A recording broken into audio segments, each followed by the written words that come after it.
بسم اللہ الرحمن الرحیم۔ اللہ کے نام سے شروع جو بڑا مہربان اور نہایت رحم کرنے والا ہے۔ ایک مرتبہ حضرت علی علیہ السلام مسجد کی طرف جا رہے تھے، دیکھا ایک شخص اپنے باپ سے تلخ لہجے میں بات کر رہا تھا۔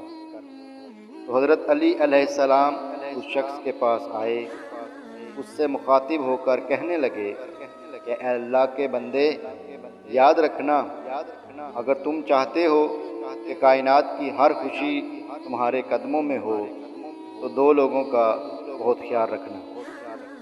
ایک وہ جس نے تمہاری جیت کے لیے زندگی میں بہت کچھ ہارا ہے، یعنی کہ تمہارا باپ، اور دوسری وہ جس نے تمہاری ہار کو بھی جیت کہا ہے، یعنی کہ تمہاری ماں۔ میں نے اللہ کے رسول صلی اللہ علیہ وآلہ وسلم سے سنا، جو ان دو لوگوں کا احترام نہیں کرتا، چاہے وہ جتنی بھی نیکیاں کر لے، جتنی بھی محنت کر لے، نہ وہ دنیا میں کامیاب ہوگا اور نہ ہی آخرت میں۔